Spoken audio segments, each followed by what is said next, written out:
Voice clear है? Hello, voice clear है सभी को? Yes sir.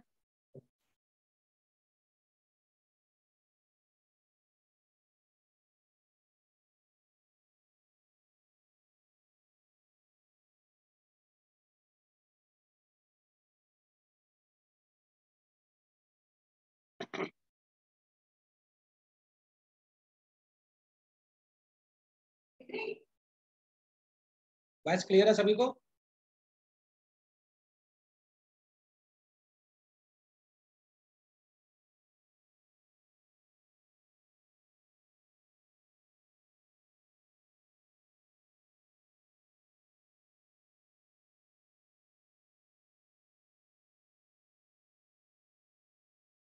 चलिए स्टार्ट किया जाए। कुछ एक सेकेंड। हाँ,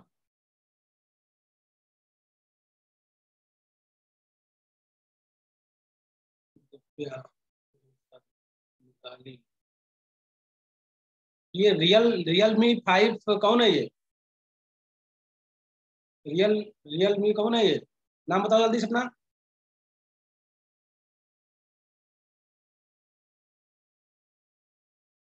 कौन है रियलमी? आवाज नहीं आ रही है आपको?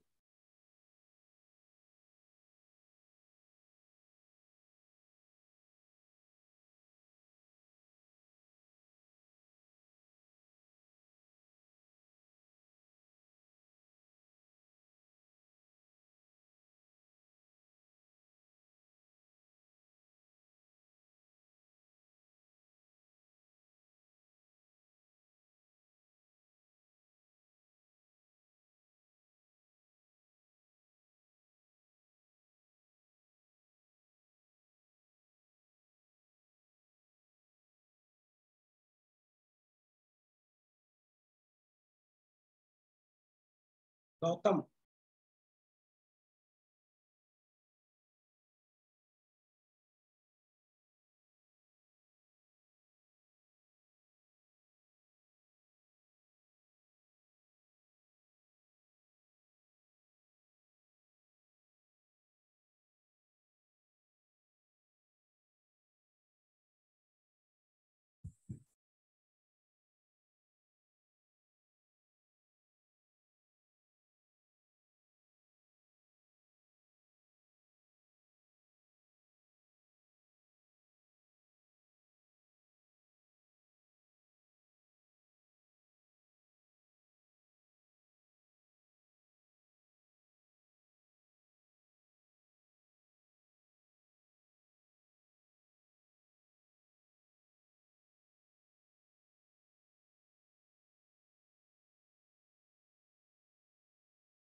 चलो स्टार्ट किया जाए। ओके। आवाज अब आ रही है? आवाज सभी को आवाज आ रही? वॉइस क्लियर है?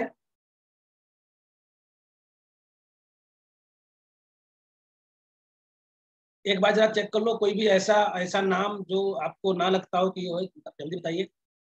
कोई भी ऐसा, कोई भी एंट्री, क्योंकि मैंने हम मोस्टली सभी को कर दिया है। एक बार चेक कर लो, पार्टिसिपेट में जाकर के चेक करो जल्दी से, तब तक मैं डिस्कस कर रहा हूँ, स्टार्ट कर रहा हूँ। सभी लोग सही क्लियर? सभी लोग नोन है ना? सभी लोग नोन है? Yes sir. चलिए, कोई भी हो तो बता जरूर दीजिएगा, ठीक है? तो हम आज बात करेंगे प्लियोट्रॉपिज्म। कुछ क्वेश्चंस, कुछ टॉपिक्स थे जो डिस्कस करना बाकी थे, मैं जानना चाहूंगा। तो बहुत सिंपल तरीके से आप इसको समझ लीजिए। प्लियो मैंने बोला होगा, लेकिन आपके पास मैंने इसका लिखाया नहीं होगा, नोट्स नहीं बनाया होगा, मतलब आपको बताया होगा। प्लियो मतलब होता है मैनी, और ट्रॉपिजम मतलब होता है फंक्शन। फंक्शन फंक्शन कह सकते हो या फिर इफेक्ट कह सकते हो। अगर आप ऐसे समझिए कि कोई भी अगर एक वन जीन्स, कोई भी सिंगल जीन्स के अगर इफेक्ट एक से ज्यादा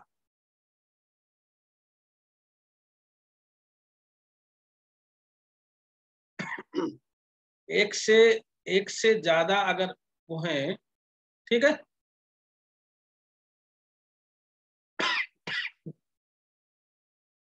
तो यहाँ पे देखिए बहुत अच्छी तरीके से समझ में आ जाएगा। जैसे यहाँ पे there are three traits, one gene, there are three trait, trait A, trait B, trait C. मतलब मीन्स ये हो गया कि आपके वन जीन से मल्टीपल इफेक्ट्स आ रहे हैं, multiple traits. One gene control control multiple effect known as pleiotropism, known as pleiotropism. इतनी बात समझ में आ गई? One gene multiple effect. Pleiotropism single genes affect the number of सर फिनो। आपकी वॉइस क्लियर नहीं आ रही। वॉइस मेरी ब्रेक हो रही है, एक सेकेंड, एक सेकेंड।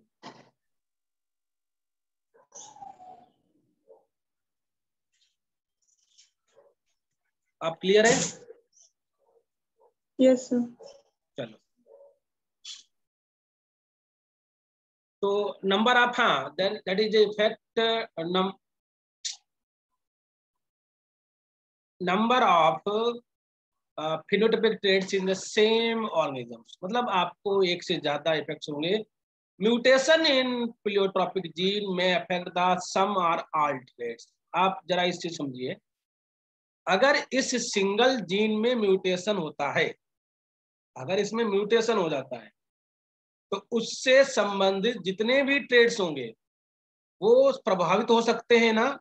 तो mutation in this genes affect the same और ऑल ट्रेड।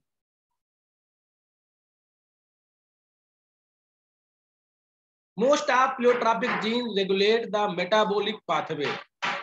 मेटाबॉलिक पाथवे ये थोड़ा सा इंपॉर्टेंट होना चाहिए। जैसे जो मेटाबॉलिक पाथवे होते हैं, जैसे मान के चलते हैं, एक एग्जांपल मैं आके समझाना चाहूंगा। जैसे मान के चलो हिस्टिडिन हिस्टिडिन सिंथेसिस के लिए कोई एंजाइम है।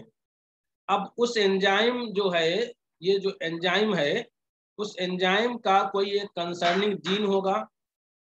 अब ये प्रिकर्सर मान लेते हैं। अब ये बताइए जरा, अगर ये जीन म्यूटेंट होगा तो हिस्टिडिन की सिंथेसिस नहीं होगी। जब हिस्टिडिन की सिंथेसिस नहीं होगी तो ये मान के चलिए कि आपको हिस्टिडिन ना होने से आपके एक नहीं बहुत सारे इफेक्ट आएंगे ना। जहां जहां पे हिस्टिडिन की रिक्वायरमेंट होगी वो सब डिस्टर्ब हो जाएंगे। तो जो मेटाबॉलिक पाथवे के कंसर्निंग जो जीन्स होते हैं उनके प्लियोट्रॉपिक इफेक्ट्स आते हैं। ये चीज थोड़ा सा आपको ध्यान रखना है। तो pleiotropic effect that is for those gene which regulate the metabolic pathway, ठीक है। now gene showing the pleiotropic produce a single polypeptides just like another non pleiotropic। मतलब पॉलीपेप्टाइड सिंगल है लेकिन उसके इफेक्ट मल्टीपल है। जैसे एक एग्जांपल के रूप में देख लीजिए, फिनाइल कीटोन्यूरिया, PKU, बहुत अच्छा एग्जांपल है। Is example of pleiotropism. अगर ये बीमारी है, जब डिजीज होता है तो उस पर्सन को मेंटल रिटार्डेशन होगा, हेयर रिड्यूज होंगे, स्किन स्किन पिगमेंटेशन प्रॉब्लम होगी। तो बताइए, अगर हम देखें तो एक इफेक्ट हो गया मेंटल रिटार्डेशन, दूसरा इफेक्ट हो गया कौन सा, दूसरा इफेक्ट हो गया हेयर, रिड्यूस द हेयर, तीसरा इफेक्ट हो गया स्किन पिगमेंटेशन प्रॉब्लम होगी। तो वन जीन्स मतलब PKU जीन, वन जीन के म्यूटेशन से हमने उस बीमारी का नाम बोला PKU, फिनाइल क्यूटोन्यूरिया। अब इसके इफेक्ट से एक इफेक्ट नहीं है, there are multiple effect, there are multiple effect.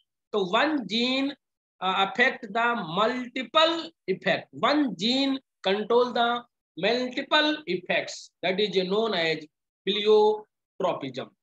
हाँ, तो ये डिजीज है ना, ये डिजीज भी मैं बताया ना, डिजीज है ये। तो ये एक बढ़िया समझ में आया सबको। चलिए, जैसे इसको आप समझ लीजिए ध्यान से। जैसे मान के चलते हैं ये एक सिंगल जीन है और उसका नाम है beta globin gene, there are beta globin gene. अब ये कोई एक जीन है ना, वन जीन, अगर इसमें म्यूटेशन होता है तो मान के चलिए इसमें अगर म्यूटेशन हो जाता है तो इस म्यूटेशन का नाम है sickle cell anaemia, sickle cell anaemia. सब लोग नाम सुने होंगे ना, सिकिल सेल एनीमिया नाम सुने होंगे सभी लोग। तो अगर इसमें म्यूटेशन हो जाता है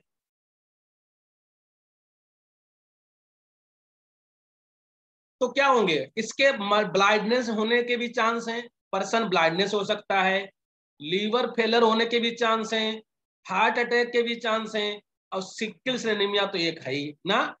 तो बताइए जरा, हम कह सकते हो ना कि one gene if mutated then multiple effect, one gene multiple effect is known as प्लियोट्रोपिज्म।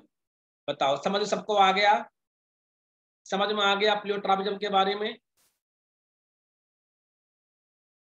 हाँ, वो तो सिकिल सेल एनीमिया के बहुत सारे कैरेक्टरिस्टिक फीचर्स हैं, लेकिन मैं प्लियोट्रोपिज्म में कोई डाउट किसी को? देखो फिर से बताना चाहूंगा, one gene multiple effect, one gene many functions, single gene affect the number of phenotypic trait in the same organisms. अगर किसी जीन का कंट्रोल एक से ज्यादा होगा, जैसे आप इस फिगर को ध्यान से देखिए, there are one gene but their trait is A, B, C. Traits are many. One gene control many traits. One gene control many multiple characters. That is known as प्लियोट्रोपिज्म। अब प्लियोट्रोपिज्म जीन्स मोस्टली कहाँ मिलेंगे आपको? Metabolic pathway. Pleiotropic gene most regulate the metabolic pathway. और ये pleiotropic gene single polypeptide हो सकते हैं, मतलब ऐसा नहीं कि there are multiple polypeptide, there are produce the single polypeptide, just like a other non pleiotropic. ठीक है, समझ में आ गया सभी को? चलो सर, हाँ बोलो। सर प्लियोट्रोपिज्म में हमेशा बैड इफेक्ट ही शो होगा, कभी गुड इफेक्ट नहीं शो हो सकता? नहीं, आप समझिए नहीं, वही जीन प्लियोट्रोपिक बोला गया है जिसके कंट्रोल एक से ज्यादा हो, मतलब उसका इफेक्ट एक से ज्यादा जगहों पे देखा गया है, मतलब बहुत मैं एक से ज्यादा फंक्शन कंट्रोल करेगा। अगर म्यूटेशन हो जाएगा तो भैया फिर एक से ज्यादा इफेक्ट तो आएंगे। मेरा क्वेश्चन ये है, तो जब तक वो नॉर्मल था तब तक वो उसके तीनों, जैसे मान लीजिए जब तक नॉर्मल जीन है तब तक ये तीनों ट्रेड कैसे होंगे? नॉर्मल होंगे। अब जब ये म्यूटेशन हो जाएगा तो तीनों ट्रेड क्या हो जाएंगे? प्रभावित हो जाएंगे। हमको कैसे पता चलेगा कि ये तीनों ट्रेड एक ही जीन से हैं? जैसे म्यूटेशन होगा तो तीनों ट्रेड क्या हो जाएंगे? प्रभावित हो जाएंगे। आया समझ में? Yes sir. जैसे मैंने एक एग्जांपल ले लिया था, कौन सा? PKU। PKU तो एक म्यूटेटेड जीन है ना, अगर नॉर्मल ले लोगे तो नॉर्मल आएगा। तो PKU मान के चलते हैं, आप ऐसे समझिए, अब अगर ये PKU तो म्यूटेटेड जीन है, अगर इसका नॉर्मल जीन लें तो मैं कह सकता हूं कि मेंटल की एबिलिटी को कंट्रोल करते होंगे ना, हेयर रिड्यूज ना हो उसको कंट्रोल करते होंगे, स्किन के पिगमेंटेशन को कंट्रोल होते होंगे, तो ये सब नॉर्मल हो गए ना। जैसे ये जीन म्यूटेटेड हो जाएगा तुरंत ये सब इफेक्ट आने लगेंगे ना। जैसे मान के चलते हैं किसी, मान लीजिए बहुत भाई, एक जीन के दो या दो से ज्यादा भी तो कंट्रोल हो सकते हैं उस इंडिविजुअल में। Yes sir. आया समझ में? तो यस सर, इसको समझ बोलते गए। हैं प्लियोट्रोपिक जीन्स। चलो अब दूसरा एक जो जो थोड़ा डिस्कस करना था आप लोगों के सामने, ट्रांसलोकेशन मैंने आपको पढ़ाया था ना, बताओ जल्दी से, पूरा अच्छे से पढ़ा दिया था। Yes sir. कोई दिक्कत नहीं है। अब इसमें आपको ये पूरे पॉइंट्स हैं, इफेक्ट ऑफ ट्रांसलोकेशन मैं आपको लिखा चुका हूँ पूरा, ठीक है, मैं दोबारा रिपीट करने की जरूरत नहीं है, ये पॉइंट्स हैं, मैं फाइल भेज दूंगा आपको, दोबारा रिपीट हो जाएगा, जो पॉइंट नहीं है दोबारा लिख सकते हो। ये जो फिगर बना है वो है आपको हेटेरोजाइगस फॉर ट्रांसलोकेशन। एक क्वेश्चन आपके पेपर में था, हेटेरोजाइगस फॉर ट्रांसलोकेशन, यही था ना। अब हेटेरोजाइगस फॉर ट्रांसलोकेशन को आप कैसे समझाओगे? मतलब अगर कोई एक ऐसा पर्सन जिसमें एक नॉर्मल क्रोमोसोम हो, एक ये नॉर्मल क्रोमोसोम है N2, अब ये कैसे हो गए T1 और T2। हेटेरोजाइगस ट्रांसलोकेशन होता है कि मतलब आपको वन नॉर्मल क्रोमोसोम और another is a translocated. तो जब कभी भी आप इस चीज को बनाएंगे तो ऐसे मान के चलते हैं कि जैसे ये दोनों क्रोमोसोम नॉर्मल हैं और ये दोनों कैसे हैं, ट्रांसलोकेटेड। तो ये ए बी, इसका इस नॉर्मल का होमोलोगस ये T1 हो गया और इस नॉर्मल का होमोलोगस कौन सा हो गया, T2 हो गया। तो ऐसी कंडीशन को हम लोग क्या बोलोगे, हेटेरोजाइगस। हम आपको इन्वर्जन में बताया था ना, heterozygous for inversion, one chromosome is normal another is inverted. वही यहाँ पे, बस यहाँ पे 4 क्रोमोसोम का पार्टिसिप आपको बनाना पड़ेगा फिगर, 2 बनाने पड़ेगा नॉर्मल और 2 बनाने पड़ेंगे ट्रांसलोकेटेड। तो ध्यान दीजिए वाली बात है, अब हम मान के चलते हैं कि ये कैसे ट्रांसलोकेटेड हुआ होगा। तो ये वाला पार्ट इधर QRS इधर चला गया और ये वाला इधर आ गया ना, यही तो हुआ। तभी तो ये QRS इसके पास आ गया जो इसके पास नहीं होना चाहिए था, EFG इसके पास आ गया जो इसके पास नहीं होना चाहिए था।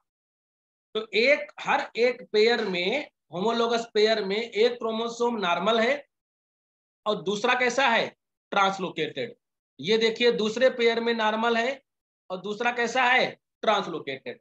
ऐसी कंडीशन को बोलेंगे हेटेरोजाइगस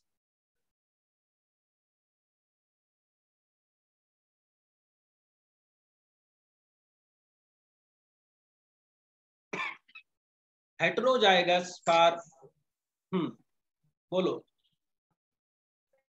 सर एक बार और रिपीट कर दीजिए। हाँ देखो, हेटेरोजाइगस फॉर ट्रांसलोकेशन का मतलब ये हुआ कि पर्सन कैरी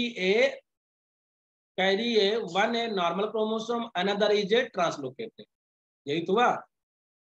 मतलब person is a heterozygous for translocation, number of chromosome are same but one is a normal chromosome another is a translocated, यही तो होगा। Yes sir. तो एक नॉर्मल है। Yes sir. अब इसको आगे कैसे आप बना सकते हो? और देखो, ये पर्सन अगर हेटेरोजाइगस फॉर ट्रांसलोकेशन था तो पेयरिंग ऐसी होगी, मैं बता चुका हूं, इसको बोलते हो क्रॉस लाइक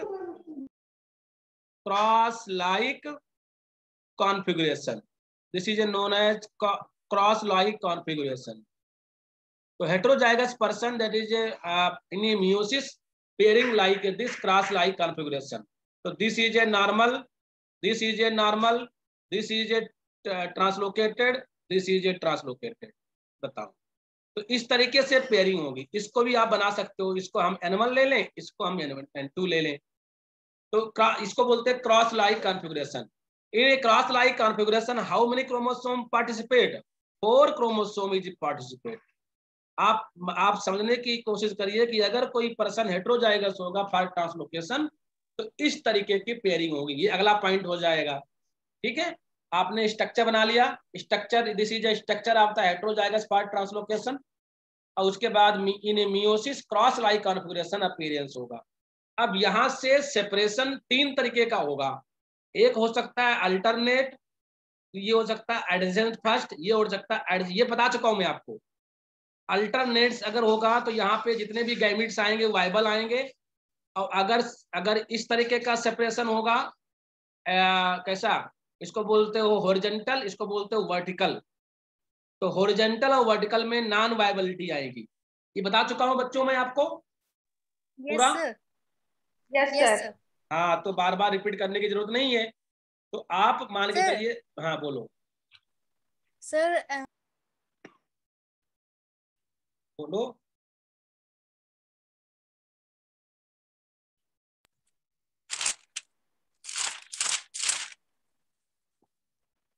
हेलो, हाँ बताइए।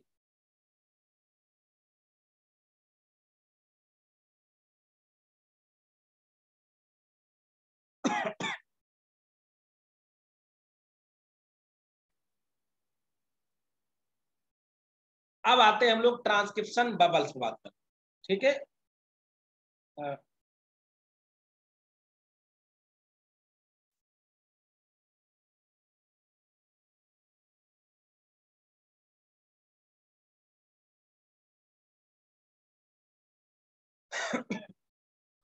एंट्री दे दो। ये कौन है?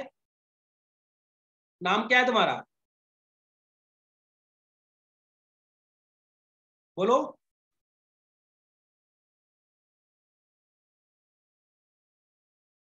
हेलो,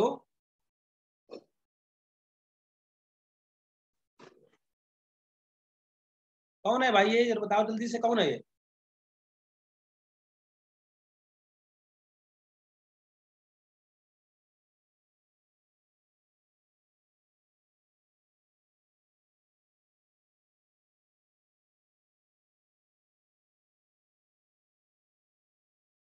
वॉइस क्लियर है ना?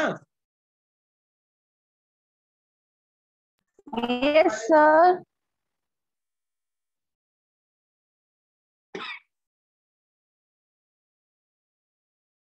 ये कौन है? एंट्री दे दो, नाम बताओ अपना।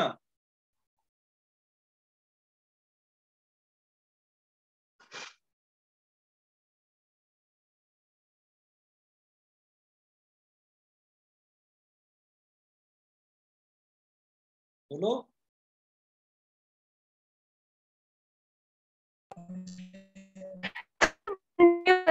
बोल नहीं रहा है। हम्म,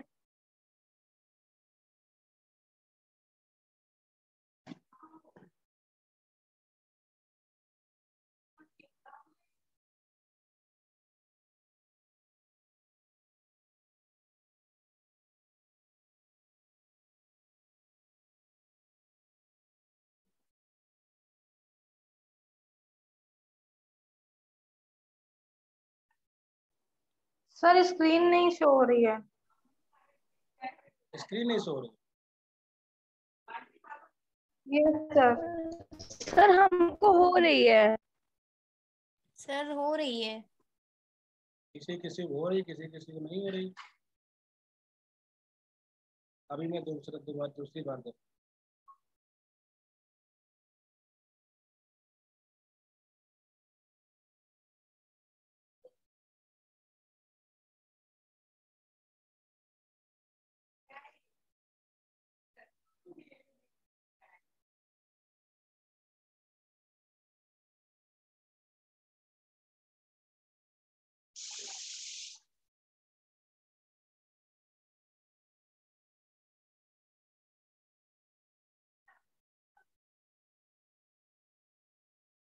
चलो,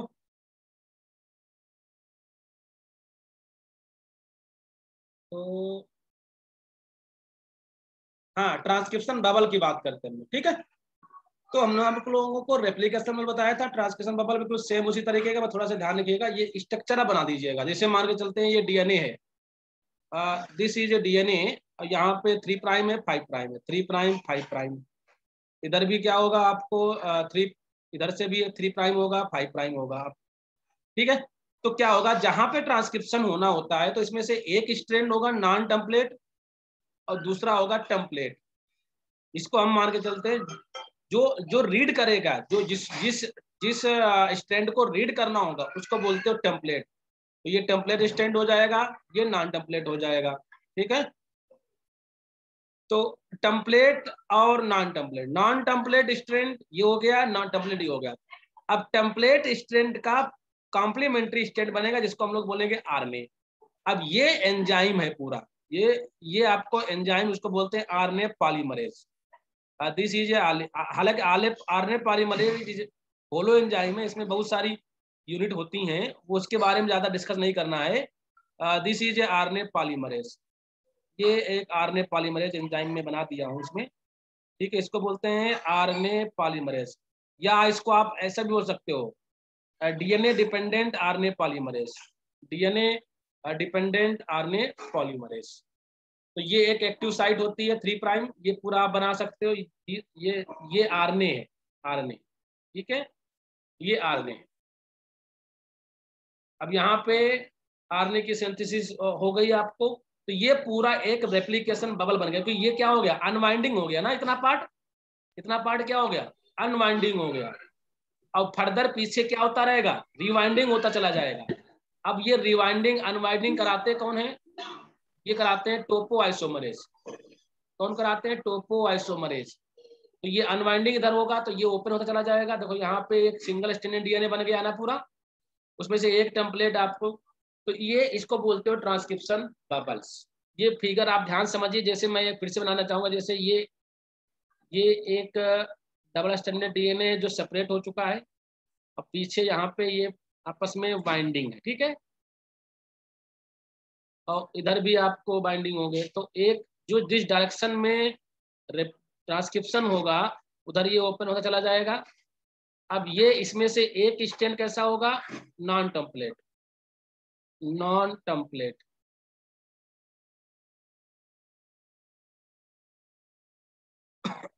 नॉन टेम्पलेट, और इसको बोलेंगे हम लोग टेम्पलेट। देखो बबल का मतलब होता है कि अनवाइंडिंग हो जाना। डबल स्ट्रैंड डीएनए जहां पे सेपरेट हो जाता है उसको वही बबल बन जाता ना। अब यहाँ पे आरएनए मान के चलते हैं कि एक आरएनए पॉलीमरेज है, और जो क्या करेगा,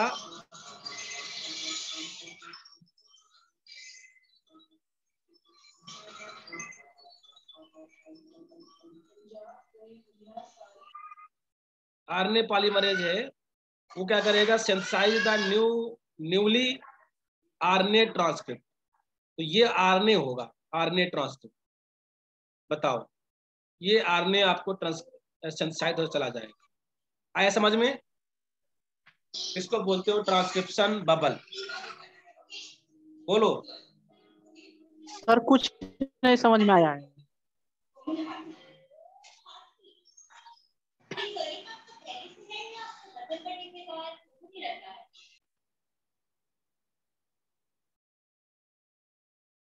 transcription bubble, transcription by RNA polymerase nuclei for the synthesis of RNA strand complementary to the one of the two DNA strand in the bubble helix.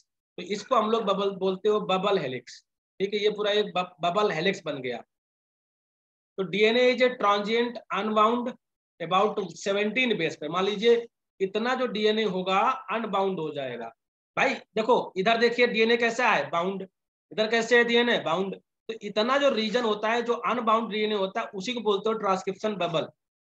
तो 17 बेस पेयर का अनबाउंड डीएनए होगा at given time. RNA polymerase and bound transcription bubble move from the left to right. ये क्या होता चला जाएगा, ये left से राइट की तरफ मूव करता चला जाएगा। अब यहाँ जब सिंथेसिस हो जाएगी तो और आगे चला जाएगा ना, तो ऐसे ये बबल्स क्या होता चला जाएगा, एक डायरेक्शन में मूव करता चला जाएगा।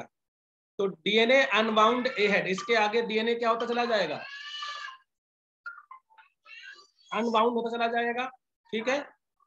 Rebound behind the RNA transcript, RNA unbound, ठीक है। Red arrow show the direction of which DNA must rotate to permit the process.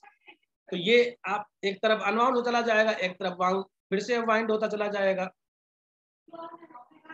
तो इस तरीके का स्ट्रक्चर आप बना सकते हो ट्रांसक्रिप्शन बबल्स में, अगर आ जाए तो। आप समझ में आया नहीं, अभी भी नहीं आया?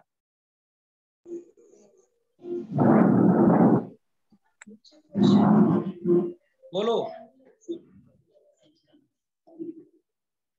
आया समझ में? सर इसमें सर, हेलो सर, बोलो। हेलो सर, इसमें ये बताइए कि सर जो जैसे वहां पे जो आप बताए थे रेप्लिकेशन बबल्स में कि मतलब जो हाइड्रोजन बॉन्ड थे वो ओरिजिनल साइड पे ब्रेक डाउन कर रहे थे। बट यहाँ पे जो आपने अभी बताया कि टॉपो आइसोमरेज जो होएगा, तो सर वो जब इसकी जो लूप है उसको ओपन करेगा अनवाइंडिंग को, फिर उसके बाद यहाँ पे हेलिकेज का भी कोई वर्क होएगा। इसके आगे की प्रोसेस बता दीजिए एक बार। देखो ऐसा है ना, मतलब ऐसा होता है, देखो मान के चलो हेलिकेज यहाँ भी होगा, वो मैंने यहाँ पे बताया नहीं है, ब्रेक करेगा, लेकिन ये होगा ये न, जैसे जैसे ब्रेक करेगा तो जानते हो क्या होगा कि मान के चलते हैं कि ये यहाँ पे स्ट्रेंथ आ जाएगी, मतलब एक प्रकार से एक रिजिडिटी। जैसे मान लीजिए आप किसी रस्सी को एक दूसरे पर चढ़ाए हुए हो और फिर एक तरफ खोलो तो वहां पे बहुत ज्यादा एकदम कंडेंस हो जाएगा ना, इसलिए अनवाइंडिंग अनवाइंडिंग होना जरूरी है, इसको रोटेट होना जरूरी है इस तरीके से। तो ऐसे अगर रोटेट होता चले जाएगा तो आसानी से आप क्या होगा कि ये अल्टीमेटली आपको क्या होगा कि ये पूरा इतना रीजन आपको ओपन हो गया और फिर पीछे रिवाइंडिंग होती रहेगी। हालांकि अनवाइंडिंग और रिवाइंडिंग होने के लिए टोपो आइसोमरेज ये आप नेक्स्ट ईयर में पढ़ोगे, ठीक है। लेकिन कम से कम इतना समझिए कि एक रेप्लिकेशन बबल्स और ट्रांसक्रिप्शन बबल्स वो एक पोजीशन है जहां पे डबल स्टैंडर्ड डीएनए का सेपरेट होना जरूरी है। जब तक डबल स्टैंडर्ड डीएनए सेपरेट नहीं होंगे तब तक मान के चलिए ट्रांसक्रिप्शन नहीं हो सकता। तो आपको आप बबल, हाँ बिल्कुल, जब सेपरेट हो जाएंगे तब जाके आरएनए पॉलीमरेज का काम क्या है, यही एंजाइम है ना जो एक आरएनए को सिंथेसाइज करेगा। बाकी वही प्रोसेस रहेगा, 5 to 3 प्राइम होगा। हालांकि इसके पे सिंथेसिस केवल एक स्टैंड पे होगी, रेप्लिकेशन में दोनों पे हो रही थी ना, वहां पे डीएनए की सिंथेसिस हो रही थी दोनों स्टैंड पे, यहाँ पे आरएनए की सिंथेसिस हो रही है। तो मतलब ये सेपरेशन तो होने होगा, मतलब ये दोनों स्टैंड सेपरेट तो होंगे, ऐसा नहीं है सेपरेट नहीं होंगे। आया समझ में? अभी भी नहीं ओके आया? सर। ओके सर, आ गया। चलो, तो आप ज्यादा टाइम नहीं बचा। हाँ, अब मैं बात करूंगा टाइप ऑफ जीन इंट्रैक्शन, मैंने आपको बताया था। तो ये चीज थोड़ा ध्यान से देख लो। देखो, जीन इंट्रैक्शन को अगर देखें तो दो तरीके से हम डिवाइड कर देते हैं। नॉन एपिस्टैटिक, मतलब non epistatic gene interactions, non epistatic gene interaction, और दूसरा है एपिस्टैटिक जीन इंट्रैक्शन। तो एपिस्टैटिक जीन इंट्रैक्शन को हम नॉन एली भी कह सकते हो। हम एलिक जीन इंट्रैक्शन मैंने आपको बता दिया था, पढ़ाया था। एलिक जीन इंट्रैक्शन में आपको वो आते हैं जैसे कोडोमिनेंस हो गया, कोडोमिनेंस हो गया, इनकम्प्लीट डोमिनेंस हो गया, ठीक है, और मल्टीपल एलील का केस हो गया। मतलब मेंडेलियन का जो कंसेप्ट था वो एलिक इंट्रैक्शन था। तो एलिक इंट्रैक्शन एक प्रकार से विद इन द लोकस, मैंने बताया था ना, within the locus allelic interaction. अब नॉन एपिस्टैटिक जीन इंट्रैक्शन, ये थोड़ा समझ लो ना, मतलब इंट्रैक्शन तो होगा, इंट्रैक्शन तो होगा, लेकिन नॉन एपिस्टैटिक जीन इंट्रैक्शन होगा, वो कैसे होगा? तो इस तरह फिगर को देखिए, ये जितने भी इंट्रैक्शन हैं मैंने बताया था आपको, these are epistatic gene interaction. जैसे सप्लीमेंट्री, कॉम्प्लीमेंट्री, इनविट्री, डुप्लीकेट और डोमिनेंट एपिस्टैटिस, जिसको मास्किंग बोलते हो, पॉलीमेरिक। हालांकि इसमें सब नहीं पढ़ाए होंगे, लेकिन सप्लीमेंट्री पढ़ाया होगा, कॉम्प्लीमेंट्री पढ़ाया होगा, डुप्लीकेट पढ़ाया होगा, डोमिनेंट एपिस्टैटिस पढ़ाया होगा, ठीक है, ये पढ़ाए होंगे आपको, ठीक है। तो ये एक प्रकार से एपिस्टैटिक जीन इंट्रैक्शन के ही टाइप थे। अब नॉन एपिस्टैटिक जीन इंट्रैक्शन आपको पढ़ना होगा, वो क्या है? एक प्रकार से देखा जाए इसको हम लोग कोलैबोरेटिव जीन इंट्रैक्शन भी बोल सकते हो। This is known as collaborative gene interaction, gene interaction, collaborative gene interaction. In a certain case, two pair of gene exhibit the full dominance determine a same phenotypes। मतलब मान के चलिए, आप इसके समझने की कोशिश करिए, जैसे कोई यहाँ पे समझिए, जैसे मान लीजिए आर कोई जीन है, कोई आर जीन है जो जिसके कारण इसमें रोज कॉम्ब फिनोटाइप आ रहा है। और जो पी जीन है,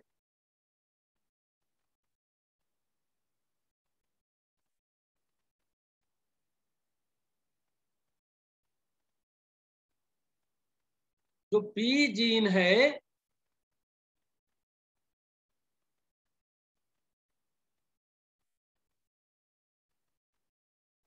जो पी जीन है, हाँ,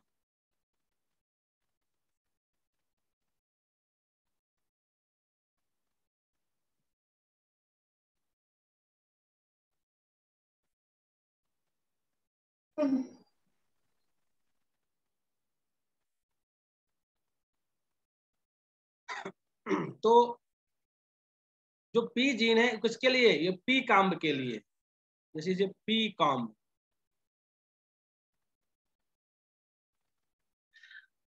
पी काम्ब। अब ये दोनों मिल जाएं अगर तो बन जाता है कौन सा comb, walnut comb. Walnut comb. तो ये एक प्रकार का हो गया कोलैबोरेटिव जीन इंटरेक्शन। अब देखिए अगर कोई ऐसा जीनोटाइप जिसके पास पी और आर दोनों होंगे, तो इसको हमने बताया था कंसेप्ट करके P dash capital R dash, तो वॉलनट आएगा। और अगर केवल आर पी आ रहा है, जैसे मान ये कैपिटल पी डैश, तो पी कॉम्ब आएगा। और अगर केवल आर आ रहा है, स्मॉल पी है, तो पी कॉम्ब होगा। और दोनों स्मॉल स्मॉल हैं तो क्या होंगे, तो सिंगल कॉम्ब हो जाएगा। तो इस तरीके के इंटरेक्शन को हम लोग बोलते हैं कोलैबोरेटिव जीन इंटरेक्शन, या इसको हम नॉन एपिस्टेटिक जीन इंटरेक्शन। आप क्रॉस करा लीजिएगा, सभी लोग क्रॉस कराओगे तो आराम से समझ में आ जाएगा। हमने रोज काम का क्रॉस कराया, capital R small P small are capital P. Cross कराने के बाद में ये गैमिट्स बने होंगे, ये बन जाएगा वॉलनट, बन गया वॉलनट। वॉलनट का हमने सेल्फिंग करा दिया, सेल्फिंग कराने के बाद में आपको ये गैमिट बन जाएंगे। और इसका बहुत अच्छा तरीका बताया था, गैमिट बन जाएंगे तो ये आपका पूरा एक चेकर बोर्ड आएगा, जिसमें आपको 9 होंगे वॉलनट, 9 होंगे वॉलनट, 3 होंगे रोज काम्ब, 3 होंगे पी काम्ब, और 1 होंगे सिंगल काम्ब। बहुत आसान तरीका बताने का। देखो capital R dash capital P dash, ये 9 होंगे, क्योंकि इसके पास आर भी है पी है, तो क्या हो जाएगा walnut. Capital R dash small P,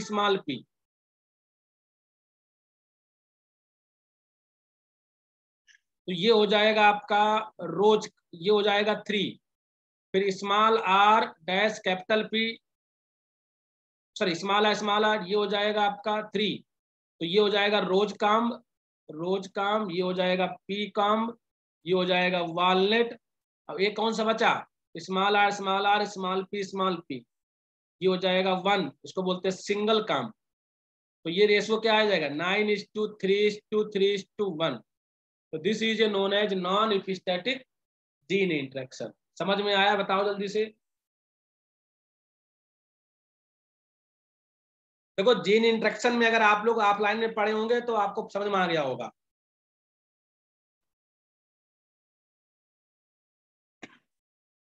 attendance ले लो बस। कल हम पढ़ाएंगे आप लोगों को, कल हम डिस्कस करेंगे गाइलेंडोमार्फ के बारे में, कुछ फीचर्स, उसके कार्ड क्या हैं और कितने टाइप के गाइलेंडोमार्फ्स होते हैं। फिर बार बॉडी के बारे में डिस्कस करेंगे, बार बॉडी बनती कैसे हैं। जंपिंग जीन के बारे में बताएंगे आपको, जंपिंग जीन में ड्रोसोफिला। फिर कंडीशनल लीथल म्यूटेशन डिस्कस करेंगे, कैरियोटाइप्स के बारे में बताएंगे, टीलोमेर के बारे में बताएंगे। उसके बाद दोनों में डिफरेंस। इसी के साथ ही पूरा ये कंप्लीट हो जाएगा, जो आपके टॉपिक मिसिंग थे जो हम लोगों ने कल डिस्कस किए थे। तो कल या परसों में आपका कंप्लीट हो जाएगा। उसके बाद आगे क्या डिसीजन लिया जाएगा वो देखा जाएगा। ठीक है, यहाँ तक समझ में आया सभी को? बोलो। सर ये कल आप नॉन एपिस्टेटिस फिर से समझा देंगे? हाँ कल मैं इसको फिर से लूंगा, क्योंकि थोड़ा सा लास्ट टाइम था, तो मुझे लग रहा है कि आपको समझ में नहीं आया होगा। ठीक है, इपिस्टेटिक वाले समझ में आ गए होंगे, सभी को पहले से पढ़ा चुके हैं। Yes sir. बस नॉन इपिस्टेटिक वाला मैं बता दूंगा थोड़ा सा कल। ठीक है, यहीं से शुरू सर करेंगे। पीडीएफ शेयर करेंगे ना? पीडीएफ में भेज दूंगा अभी आपको। ठीक, अटेंडेंस ले लिया?